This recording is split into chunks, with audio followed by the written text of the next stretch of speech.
출애굽기 3장 13절에서 15절까지 말씀인데요. 우리 한 목소리로 같이 읽도록 하겠습니다. 같이 읽습니다. 시작. 모세가 하나님께 아뢰되 내가 이스라엘 자손에게 가서 이르기를 너희 조상의 하나님이 나를 너희에게 보내셨다 하면 그들이 내게 묻기를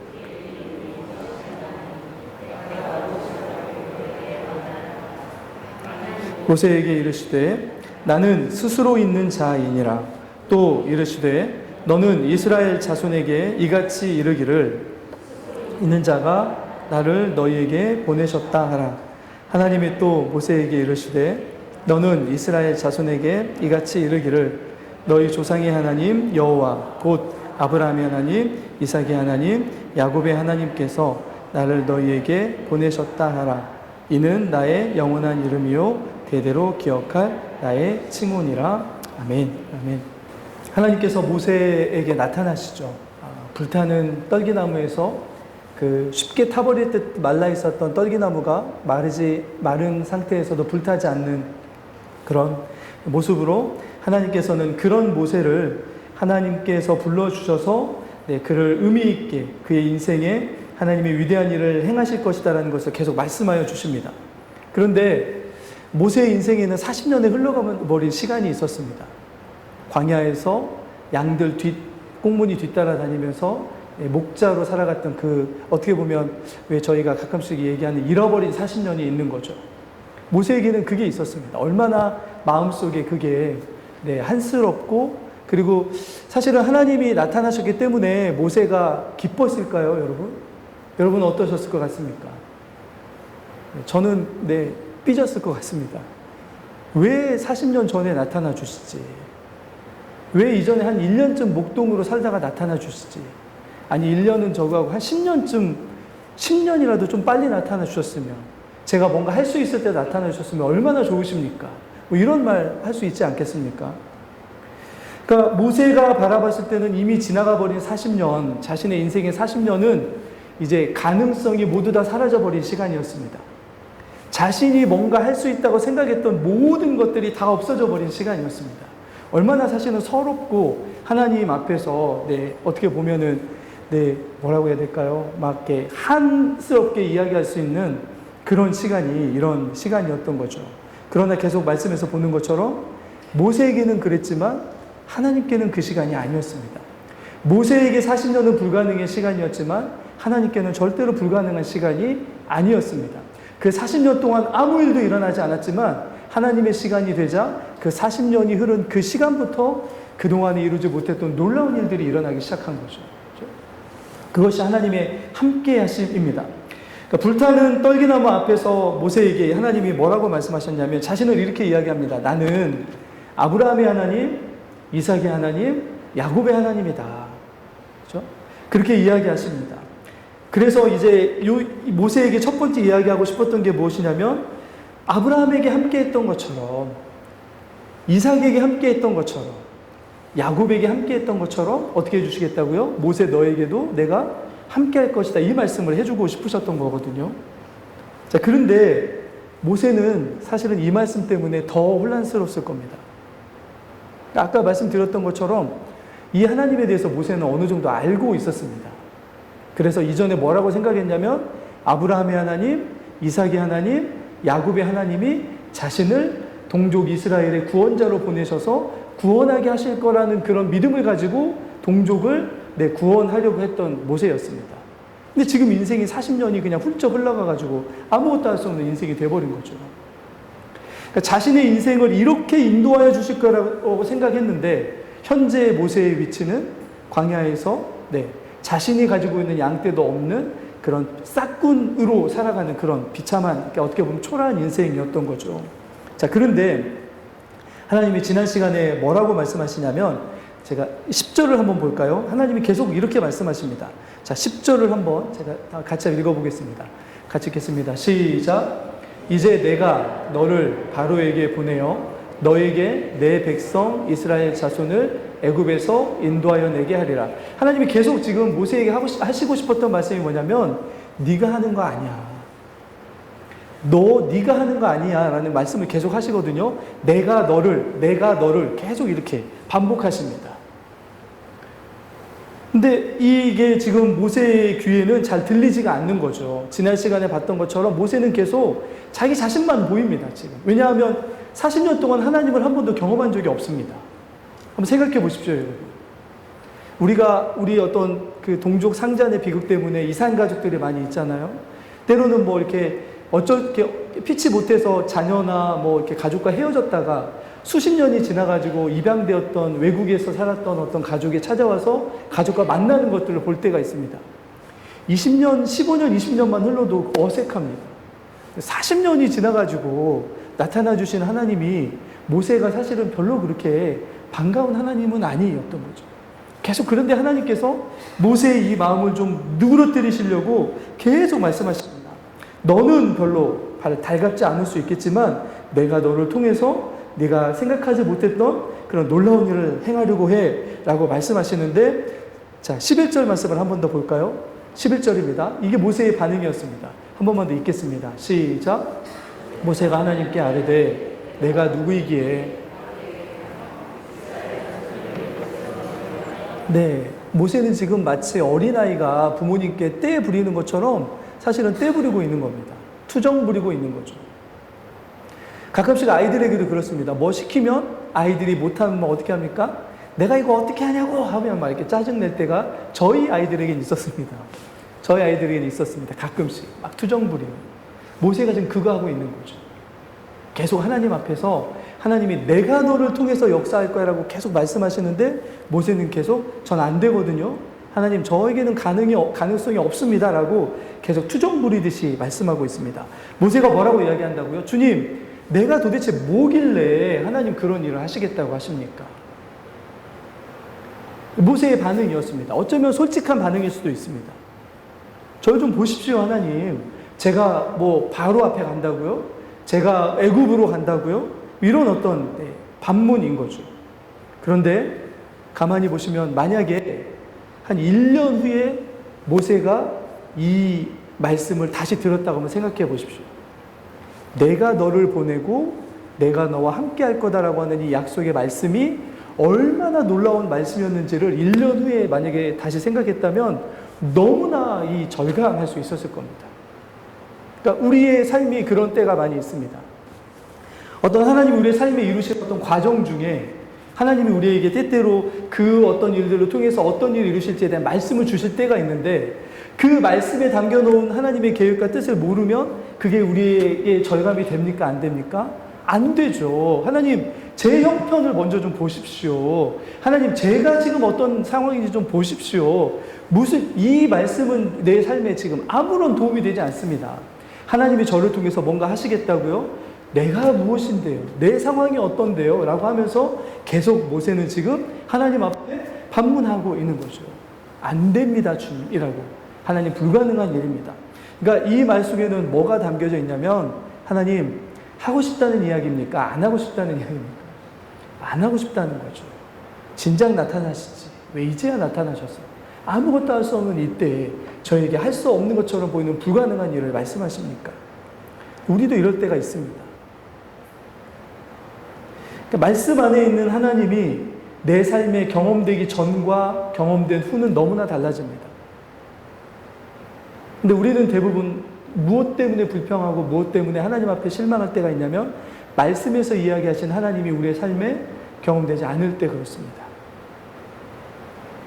다 경험한 게 아니잖아요.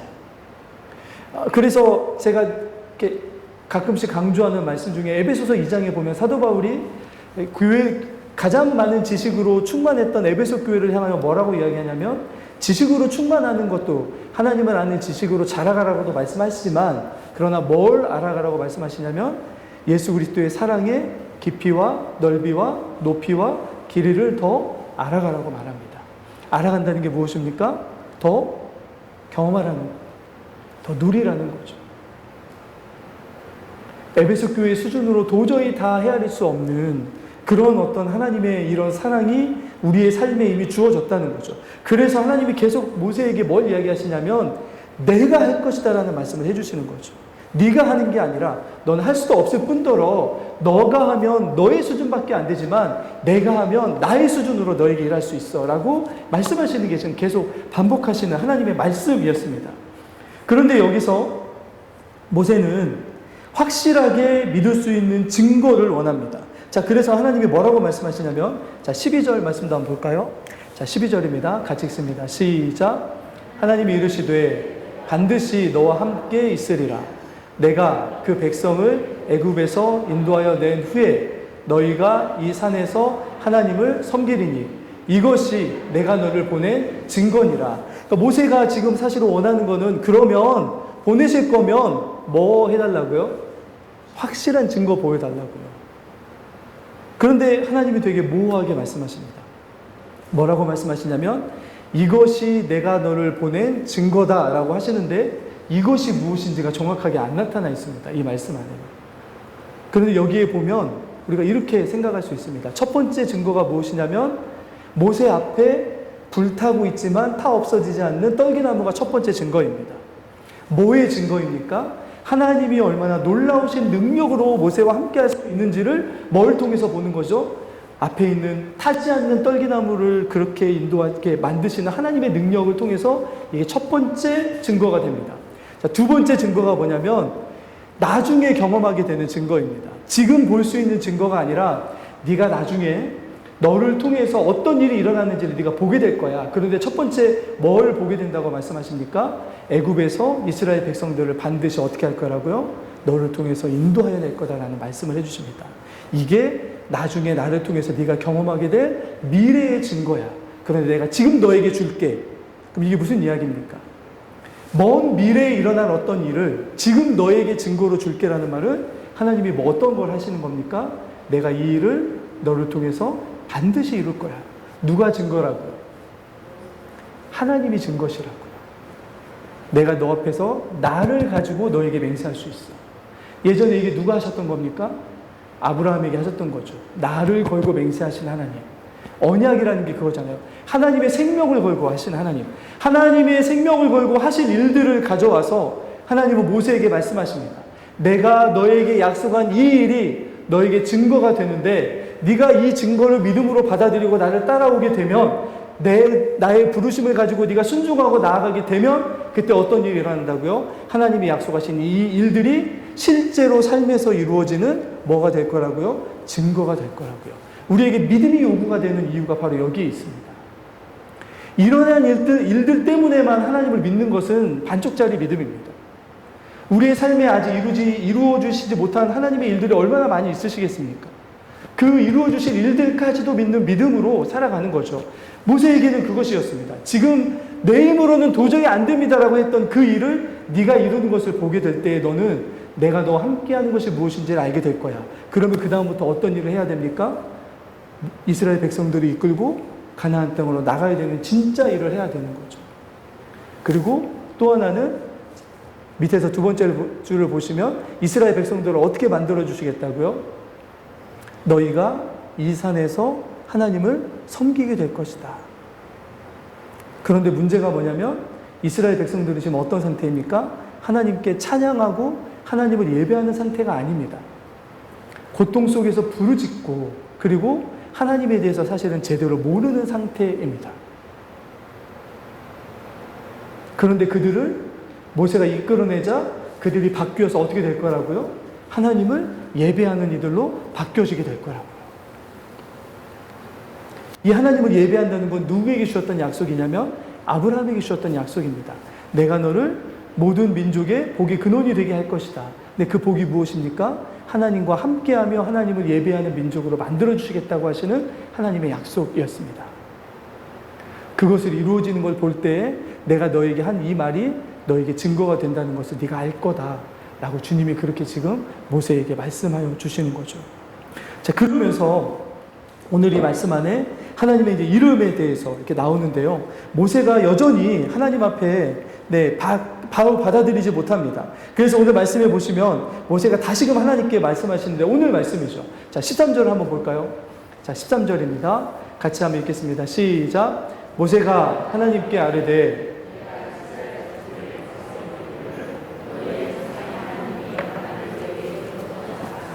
그들이 내게 묻기를 그의 이름이 무엇이냐 하리니 내가 무엇이라고 그들에게 말하리이까. 여기서 보면 굉장히 좀 의아한 게 있습니다.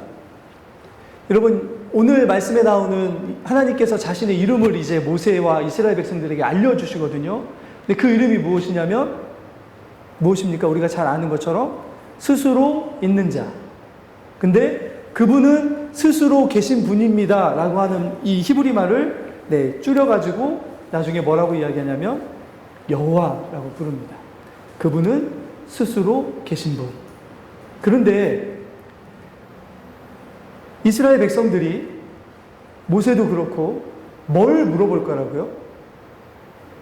모세를 누가 보냈냐고 물어본다고 그랬죠. 뭘 물어본다고 이야기합니까? 하나님의 이름을 물어본다고 이야기합니다. 자, 여러분 말씀해 보시면 창세기에 보면 이스라엘 백성들이 하나님의 이름을 알았을까요? 몰랐을까요? 네, 가끔씩은 이렇게 손을 들게 해서 한번 확인해 보고 싶은, 알았을까요? 몰랐을까요? 아브라함에게 이삭을 바치라고 하셨을 때 거기에 준비된 양을 보고 뭐라고 이야기하죠? 아브라함이 여호와 이레라고 이야기합니다. 여호와는 하나님의 이름, 여기 나오죠. 그죠? 여호와라는 이름들이 나옵니다. 자, 그런데 문제가 있습니다. 왜 이스라엘 백성들이 여호와 하나님의 이름을 물어보냐면 이들이 잊어버린 것처럼 보입니다. 아예 모르는 게 아니고 자신들의 삶에 하나님의 이름이 의미가 없어지게 되어버린 거죠. 여러분 생각해 보십시오. 모세가 아니라 요셉 때로 잠깐 돌아가면 70인의 야곱의 가족들이 와가지고 이 고센 땅에 머물러서 거기서 7년의 대흉년을 넘깁니다. 흉년이 끝나면 어떻게 됐어야 될까요? 원래 아브라함의 가족에게 말씀하셨던 약속의 땅은 어디이죠? 가나안 땅이죠. 그러면 흉년이 끝났다면 그 약속을 올바로 믿고 있는 이들이었다면 어떻게 해야 맞습니까? 돌아갔어야 되죠. 너무 좀 짧습니까? 그러면 한 100년쯤 지난 다음에 돌아갔어야 되죠. 안 돌아갑니다. 왜 안 돌아갔을까요? 왜 안 돌아갔는지는 안 나와 있지만 이들이 어떤 삶을 살았는지는 나중에 증거로 드러나는 게 있습니다. 어떤 삶이냐면 모세가 시내산이라는 곳에 도착해서 하나님의 언약을 받으러 시내산에 올라가서 내려오지 않았을 때 이스라엘 백성들이 아론, 모세의 형을 세워가지고 뭘 합니까? 모세는 이제 죽은 것 같다. 그러면 모세의 새로운 사자가 필요하고 하나님의 새로운 사자가 필요하고 우리가 하나님을 어떻게든지 새롭게 어떻게 해야 된다고요? 만들자. 그래서 뭘 합니까? 이집트에서 가져온 금붙이나 이런 거를 불에 던져서 뭘 만드냐면 여호와 하나님의 형상을 만듭니다. 절대 하지 않아야 되는. 근데 그 형상을 어떤 모양으로 만드냐면 송아지 형상으로 만듭니다. 그 송아지를 신으로 섬겼던 곳이 어디냐면 애굽이죠. 하나님께서 애굽에 있던 이스라엘 백성들에게 사실은 이 사람들의 삶이 어떤 삶이었는지를 짐작하게 하는 게 황금 송아지 사건인데요. 이 사람들은 그곳에서 하나님의 이름을 모르는 것은 아니었습니다. 아브라함의 하나님, 이삭의 하나님, 야곱의 하나님, 우리 조상의 하나님이 어떤 분인지 알았습니다. 그러나 삶에서는 뭐가 없었습니까? 하나님에 대한 참된 신앙 고백이 없었던 거죠. 그래서 뭐를 신으로 만들려고 하냐면 힘있고 무엇인가 이집트의 신들처럼 자신들의 삶에 뭔가를 채워줄 수 있는 어떤 분이 참된 신이다 라고, 그 하나님이다 라고 생각하면서 뭘 만드냐면 황금 송아지 모양으로 여호와 하나님을 만들어버리는 그런, 그들의 마음속에, 그들의 생각 속에는 이미 애굽의 종교적인 사상으로 꽉 찌들어 있었던 거죠. 왜 그랬냐면 그래서 하나님의 약속을 소중하게 여기지 않았었습니다. 그런데 하나님이 사실은 아까 처음으로 돌아가시면 하나님이 40년을 허비하신 게 아니라 사실은 그 기간 동안 하나님이 이스라엘 백성들을 기다려주신 것입니다. 모세는 그걸 모르죠. 자신의 인생 안에 그냥 흘러가 버린 40년의 시간이라고 생각했을지 모르겠습니다. 그러나 하나님께서 이스라엘 백성들을 기다려주신 시간이었습니다. 하나님의 시간. 그걸 모세가 이제 알아가기 시작하는 거죠. 모세가 이렇게 가서 만약에 모세가 이스라엘 백성들 앞에 섰을 때 너를 보낸 그 하나님의 이름이 무엇이냐라고 물어보는 것은 사실은 이름을 몰라서가 아니라 이런 질문이라고 우리가 생각할 수 있습니다. 이런 거죠. 하나님이 너를 우리에게 보냈다라고 이야기하는데 그러면 바로를 이길 수 있느냐? 애굽에서 우리를 구원할 수 있는 능력이 있느냐? 애굽이 섬기고 있는 신들보다 강한 신이냐? 우리가 원하는 것들을 채워줄 수 있는 신이냐? 이런 이 질문이 뭐냐면 여호와 하나님의 이름을 물어보는 거였습니다. 어떤 신이냐? 이름만을 물어보는 게 아니라 그분은 어떤 신이냐를 물어보는 거죠. 할 수 있는 능력이 있는 분이냐?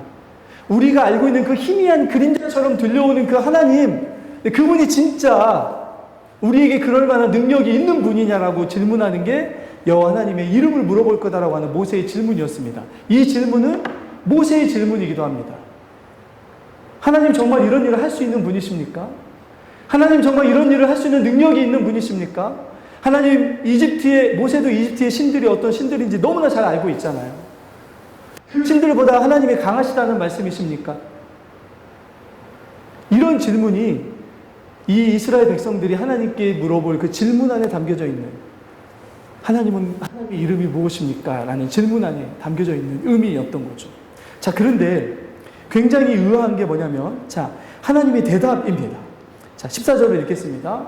14절입니다. 같이 읽습니다. 시작. 하나님이 모세에게 이르시되,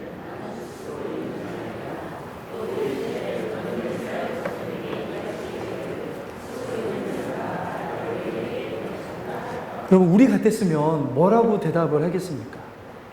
너 내가 한 일 좀 한번 들어볼래? 뭐 이렇게 해가지고 일을 하신다든지 하나님이 하셨던 뭐 능력을 그 당시에 확 보여주신다든지 막 이런 것들이 더 나타나지 않았겠습니까? 근데 하나님은 한마디로 대답하십니다. 뭐라고 대답하십니까?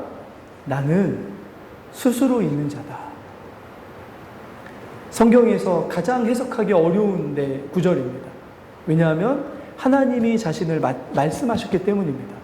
우리 인간의 지혜로 다 헤아릴 수 없는 그런 모습이죠. 그러나 하나님 편에서는 이 대답이 가장 완벽한 대답이었습니다.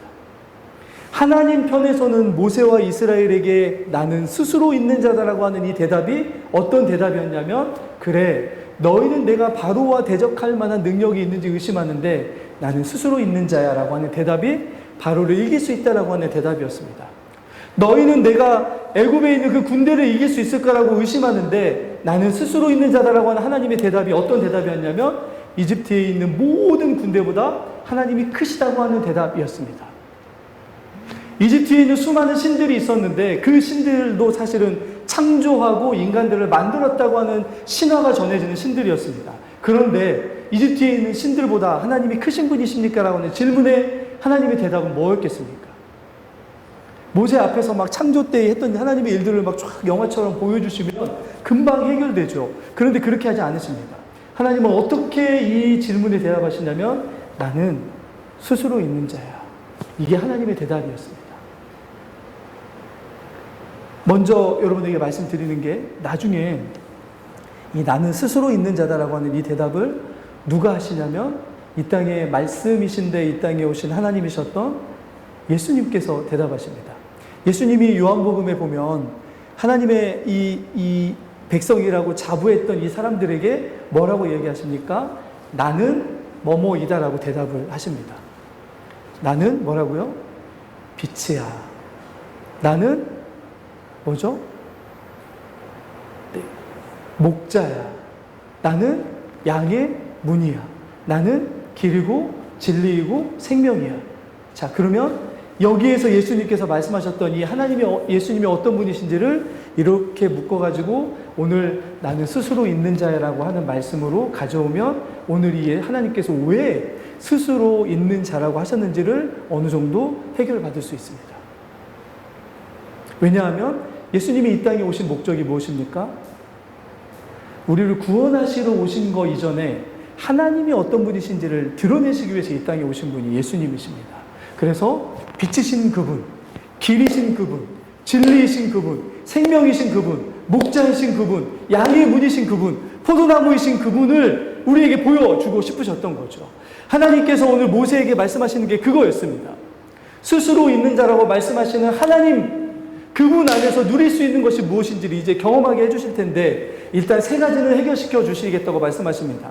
바로보다 크시고 애굽보다 크시고 뭐죠? 그리고 애굽에 있는 신들보다 크시다는 것을 분명하게 보여주실 거라고 말씀하시는데, 그 스스로 있는 자라고 하는 것이 바로 그것이었습니다. 모세는 아직 깨닫지 못하죠. 그리고 이제 앞으로 모세를 통해서 하나님께서 하시는 일들마다 뭘 하나님께서 드러내시는 것입니까? 하나님이 어떤 분이신지를 드러내시는 거죠. 우리의 삶에, 저희가 요즘에 이제 아침에 새벽에 묵상하는 게 시편 말씀인데요. 여러분, 시편에서 이야기하는 가장 큰 복을 뭐라고 이야기하냐면, 어떤 복이라고 이야기하냐면, 하나님을 아는 것이 우리 인생의 가장 큰 복이라고 이야기합니다. 그것보다 더 큰 복이 없다고 분명하게 이야기합니다. 왜냐하면 예수님도 그렇게 얘기하시잖아요. 이 요한복음에 보면 영생이 무엇이냐라고 질문하는 질문에 뭐라고 대답하십니까? 영생은, 예수님이 이 땅에 오셔서 주시고자 했던 그 영생은 거룩하신 하나님과 그의 보내신 자를 뭐 하는 거라고요? 아는 것이라고 분명하게 말씀하십니다. 우리가 받을 수 있는 최고의 복이 영생이라면, 그러면 오늘 이 말씀에도 보면 모세에게 하나님께서 해주고 싶은 말씀이 무엇입니까? 나는 너희에게 내가 줄 수 있는 최고의 복을 주는 하나님이야 라고 말씀하시는 거죠. 나는 너희에게 줄 수 있는 모든 것을 줄 수 있는 게 나야 라고 말씀하시는 거죠. 모세는 아직 이걸 깨닫지 못합니다. 아직 경험해보지 못했잖아요. 그런데 여러분, 우리는 모세와 다릅니다. 뭐가 다르냐면, 우리는 아까 말씀드린 것처럼 예수님께서 이 땅에 오셔서 모세가 경험해보지 못했던 그 하나님이 어떤 분이신지를 너무나 정확하게 우리는 이미 다 예수님을 통해서 보고 알게 되었습니다. 그런데 문제가 무엇이냐면, 그 하나님을 경험하는 거죠. 아는 거죠. 진짜 아는 거죠. 아까 얘기했던 것처럼, 모세가 그랬던 것처럼, 하나님, 아브라함의 하나님, 이삭의 하나님, 야곱의 하나님을 제가 압니다. 근데 40년 지나서 어쩌라고요? 하나님, 지금 아무것도 할 수 없는 이 백발의 노인된 제 삶에 뭐 어쩌라고요? 이런 마음이 사실 우리에게도 일어날 수 있는 거죠. 그런데 하나님이 말씀하십니다. 스스로 있다고 하는 것은, 주님이 뭐라고 말씀하시냐면, 모든 것을 다 가능하게 할 수 있다라고 하시는 하나님의 약속이 그분의 이름 안에 담겨져 있다는 걸 말씀하십니다. 이스라엘 백성들은 이 작은, 어떻게 보면 작은 것들 안에 자신들을, 어떤 하나님이 어떤 분이신지를 지금 묻고 있는지 모르겠지만, 사실은 하나님은 그거 이상의 것들을 말씀하십니다. 자, 그래서 오늘 말씀에 보면 스스로 있는 자라고 하시는 하나님의 이름을 한 4가지 정도로만 한번 제가 간추려 봤는데요. 한번 보여주실까요? 첫 번째 한번 같이 읽어보겠습니다. 같이 읽습니다. 시작. 하나님은 영원하신 분이시고 누구의 도움도 필요하지 않으시고 누구에게도 영향을 받지 않으시는 분이십니다. 그래서 애굽에 가든 어디에 가든 누구의 간섭을 받지 않을 수 있다고요? 다른 어떤 힘 있는 것들과 다른 어떤 신들의 이 어떤 우상들의 영향을 받지 않고 뭘 할 수 있다는 이야기입니까? 이스라엘 백성들을 바로의 수하에서 구원해낼 수 있는 충분하신 분이시다는 것을 이렇게 말씀하십니다. 그래서 스스로 있는 자라고 하시는 말씀을 해주시는 거죠. 우리의 삶에도 마찬가지입니다. 하나님이 누구의 도움을 받아서 우리에게 하나님의 역사를 베푸시는 분이 아니십니다. 하나님은 그리고 변하지 않는 영원하신 분이십니다. 누군가에게 그분을 시작하게 하신 능력도 없었을 뿐더러 누군가에게도 영향을 받지 않으시기 때문에 하나님을 뜻하시는 것이 곧 우리에게 이루어지는 것이 됩니다. 그래서 하나님은 하나님의 뜻을 아는 것에서 우리가 깨어있으라고 말씀하시는 거죠. 그것을 아는 것이 얼마나 중요한지를 하나님은 이 하나님의 이름 안에서 우리에게 드러내 주십니다. 자, 두 번째 한번 볼까요? 자, 두 번째 같이 읽어보겠습니다. 시작. 그분이 원하시는 것이 이루어지며 그분이 뜻하시는 것이 있게 됩니다. 로마서 4장에 보면 아브라함이 이삭을 통해서 만났던 하나님을 뭐라고 고백하냐면, 하나님은 없는 것에서 뭘 만드신다고요? 있는 것을 만드시는 하나님. 지금 모세의 삶에서는 하나님을 통해서 이스라엘 백성들을 구원하실 수 있는 어떠한 근거나 어떠한 증거나 어떤 배경이나 어떤 것도 보이지 않는 그런 때입니다. 그런데 하나님이 뭐라고 말씀하시냐면, 무에서 유를 만들어낼 수 있으신 하나님. 그리고 뭐라고 말씀하십니까? 그래서 하나님이 뜻하시는 것은 반드시 이루어지게 하시는 그 하나님. 그분을 드러내 보여주시는 거죠. 자, 세 번째도 한번 볼까요? 같이 읽겠습니다. 시작. 어제도 오늘도 내일도 동일하신 하나님. 그래서 아까 말씀하셨던 것처럼 스스로 있는 자라고 하시는 하나님의 이름과 아브라함과 이삭과 야곱의 하나님이라고 하시는 하나님의 이 자기 소개와 연결시키면 어떻게 됩니까? 수백 년 전에 아브라함에게 함께 하셨던 그 하나님이 오늘도 동일하게 누구의 하나님이 되어줄 수 있으시다고요? 이스라엘의 하나님이 되어줄 수 있으시다고요. 요한복음 15장, 이 창세기 15장에 보면 하나님이 두려워하고 있는 이 아브라함에게 나타나서 뭐라고 말씀하십니까? 아브라함아, 두려워 말라. 내가 너의 방패요, 내가 너의 상급이다라고 하는 말씀을 해주십니다. 똑같이 이스라엘 백성들에게도 조금 더 큰 대적이고 그 당시에 아브라함이 두려워했던 그 대상들보다 더 큰 대상이긴 하지만 하나님은 여전히 동일하게 어떤 분이시라고요? 내가 이스라엘 너희들의 상급이고 내가 이스라엘 너희들의 방패이다라고 말씀해 주시는 거죠. 변함없으신 하나님, 어제나 오늘이나 내일이나 동일하신 그 하나님이시라는 것을 주님이 말씀하여 주십니다. 그리고 이것은 오늘 살아가는 우리들에게도 마찬가지입니다. 어제나 오늘이나 그리고 앞으로도 영원히 변함이 없으실 하나님이시기 때문에 우리가 그분을 믿는 거죠. 이 당시에 애굽이나 이 당시에 우상을 섬기던 사람들이 굉장히 걱정했던 것이 무엇이냐면 변덕스러운 신의 개념이었습니다.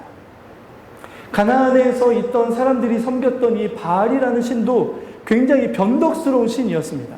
그 신의 입맛에 맞는 어떤 재물과 그 신의 입맛에 맞는 어떤 것을 가져오지 아니하면 그때 막 변덕스럽게 내리는 것이 자연재해이고, 그리고 그 입맛에 맞는 어떤 것을 가져오면 비와 맞는 있던 기후에 맞는 어떤 것을 해준다고 하는 그런 생각이 이 당시에 우상을 섬기는 사람들에게 있었습니다. 그래서 늘 뭐가 있습니까? 신이 두려움의 대상인 거죠. 그런데 오늘 하나님이 모세에게 약속하시는 하나님은 어떤 분이시냐면 내가 너와 어떻게 해주시겠다고요? 함께 해줄게. 변함이 없으신 하나님, 변덕스럽지 않으신 하나님, 늘 동일하신 하나님. 근데 어떤 하나님이요? 창세기부터 바라보면 구원하시는 하나님, 먼저 행하시는 하나님, 그죠? 준비하시는 하나님. 이런 하나님이 이스라엘 백성들에게 뭐라고 말씀하시냐면 영원히 내가 너희와 동일하게 함께 해줄게라고 하는 약속을 주시는 거죠. 스스로 있는 자라는 하나님의 이름에 이 의미가 담겨져 있었습니다.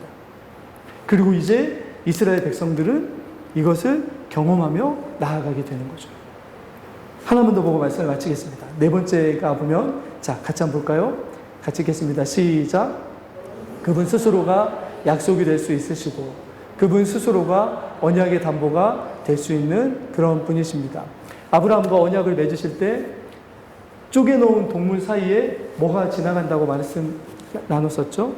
횃불과 같은 것이 지나갔습니다. 하나님이 불과 같은 모양으로 나타나신 거죠. 여러분, 원래 창세기에서의 불은 심판의 가장 큰 도구입니다.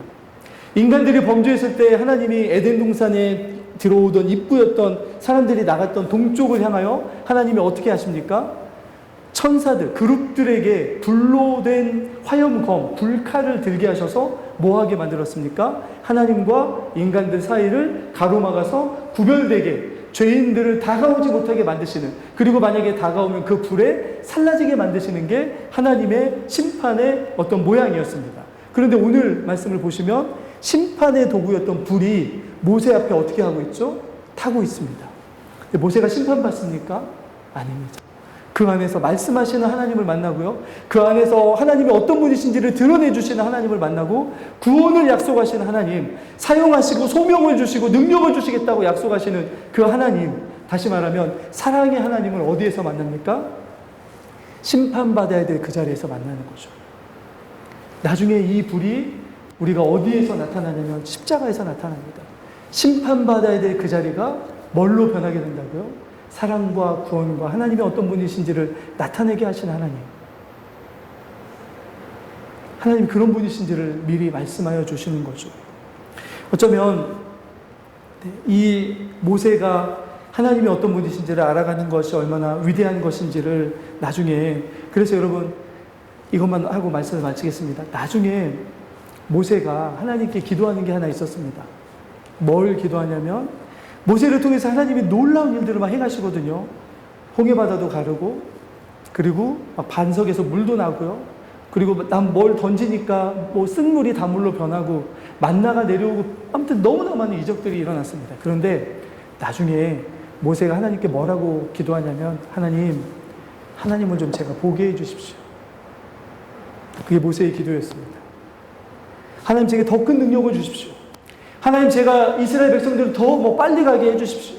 인도할 수 있는 능력을 주십시오. 이런 거 기도한 게 아니고요. 모세가 여기서 약속하셨던 그 하나님이 증거로 나타나시는 그걸 볼 때 뭐라고 하나님께 기도하냐면, 진짜 하나님을 더 알고 싶은 강한 욕망과 욕구와 사랑의 마음을 통해서 하나님께 뭘 기도하냐면, 하나님 더 어떤 걸 주십시오라고 이야기하는 게 아니라, 하나님 제 삶의 이제 유일한 기도의 제목은 하나님을 더 알기를 원합니다. 하나님을 만나봤으면 좋겠습니다. 제 생전에 하나님을 좀 봤으면 좋겠습니다. 주님, 제게 가려진 하나님이 아니라 하나님 제가 정말 더 만났으면 좋겠습니다. 이게 나중에 모세가 하나님께 드렸던 유일한 기도 제목이었습니다. 그리고 하나님은 어떻게 해주시죠? 하나님을 보여주십니다. 근데 어떻게 보여주시냐면 등만 보여주시죠. 그때 하나님이 그 등을 보여주시면서 지나갈 때 하셨던 그 말씀이 뭐냐면, 여호와라 여호와라, 노하기를 더디하시며 심판을 하지 않으시며 오히려 인자와 긍휼을 베푸시는 하나님이시다라고 하는 그 이름을 모세가 보는 그 앞에서 하나님이 외치시면서 지나가 주십니다. 오늘 이 약속했던 그 말씀이 얼마나 놀랍도록 모세에게 이루어졌는지를 그때 하나님이 보여주시는 거죠. 아까 얘기했던 것처럼 너에게 이것이 증거가 될 것이다 라고 하는 그 증거를 분명하고 너무나 정확하고 모세가 생각할 수 있는 수준을 넘어서서 그걸 경험하게 하셨던 그분이 바로 하나님, 여호와 하나님이셨습니다. 스스로 있는 자라고 하는 이것을 모세가 깨달았을 때 모세의 마음속에 일어났던 것이 무엇이었다고요? 하나님을 더 알기를 원합니다. 하나님, 제가 주님 앞에 더 가까이 가기를 원합니다. 떨기나무에서 만났던 그 하나님의 수준이 아니라 하나님을 직접 봤으면 좋겠습니다. 그 이야기는 무슨 이야기입니까? 제가 여기서 하나님을 보고 죽더라도 전 여한이 없습니다. 이런 고백인 거죠. 여러분, 우리는 어떻습니까? 스스로 계신 분은 그러신 분이십니다. 우리의 기도의 자리에서 우리가 말씀을 묵상할 때, 말씀을 들을 때, 뭔가 하나님 앞에 뭔가를 할 때 사실은 우리가 가장 기도의 중심에 둬야 되는 걸 늘 반복하지만, 하나님을 더 알게 해주십시오라고 하는 기도의 제목입니다. 저 앞에 보이는 말씀이 있을 수 있습니다. 내 삶에 이루어지지 않을 것처럼 보이는 저 멀리 보이는 어떤 말씀도, 그렇죠? 내 삶의 형편을 보면 이루어지지 않을 것처럼 보이는 하나님의 어떤 그 약속들도 어느 순간에 하나님은 그것들을 통해서 우리의 삶에 하나님이 어떤 분이신지를 알게 하시는 증거로 삼으실 수 있는 하나님이십니다. 그래서 하나님은 다른 것들을 말씀하시는 게 아니라 나는 스스로 있는 자야, 그 한마디로 충분하신 분이셨습니다. 우리에게도 그렇게 하시는 분이십니다. 우리 그렇게 스스로 계신 분, 여호와 하나님, 그분과 함께 동행하며 그렇게 살아가는 저 여러분들 될 수 있기를 예수 그리스도 이름으로 축원합니다. 같이 기도하겠습니다. 사랑의 주님, 주님은 늘 우리에게 주님의 전부를 보여주시려고 우리에게 말씀하시고 또 주님의 역사들을 우리에게 이루어 주시는 분이심을 오늘 스스로 계신 분이시라는 주님의 이름을 통해서 보았습니다. 우리의 삶에서 주님이 그렇게 우리에게 나타내 주심을 늘 경험하며 살아갈 수 있도록 인도하여 주시옵소서. 그리하여 생명을 얻게 하실 뿐만이 아니고 더 풍성하게 누리는 삶이 어떤 것인지를 우리가 더 깊이 경험하는 하나님의 백성들 될 수 있도록, 그런 교회 될 수 있도록 인도하여 주시옵소서.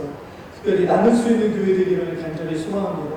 먼저 죽어가는 영혼들에게 생명의 복음을 나누는 교회 되게 하여 주시옵소서. 하나님, 이 땅 말고 다른 곳에서도 복음을 전하는 성도님들의 사역에 우리의 작은 정성과 또한 기도와 헌신과 섬김의 것들을 나눌 수 있는 교회 되게 하여 주시옵소서. 특별히 주님, 우리가 섬기는 선교사님들을 위하여 늘 기도를 쉬지 아니하게 하시고 이 일들의 함께함을 통해서 그 땅에서 들려오는 귀한 소식들을 함께 기뻐할 수 있는 그런 선교에 동역하는 교회로 더욱더 세워주시는 은혜가 우리 가운데 있게 하시기를 간절히 소망합니다. 특별히 주님, 베네수엘라에 피해를 하시는 주님이시기에 그 땅에 특별히 아파하는 교회와 또 선교의 사역들의 피해가 있다면 주님께서 회복하여 주시고, 또한 하나님 그 땅에 죽어가는 영혼들, 하나님을 모르고 아파하는 영혼들에게 복음과 사랑을 들고 나아가 그들을 섬기는 일들이 있을 수 있도록 인도하여 주시옵소서. 특별히 주님, 어머님의 생신을 맞이하여 주님께 예물 드린 사랑하는 딸을 기억하여 주시고 그 가족 안에 늘 하나님의 놀라우신 은혜와 복음 안에 하나 될 수 있는 귀한 은혜도 허락하여 주시옵소서. 모든 것도 주님께서 함께 하시고 이루어 주시기를 간절히 소망하오며 우리 주 예수 그리스도 이름으로 기도드려옵나이다. 아멘.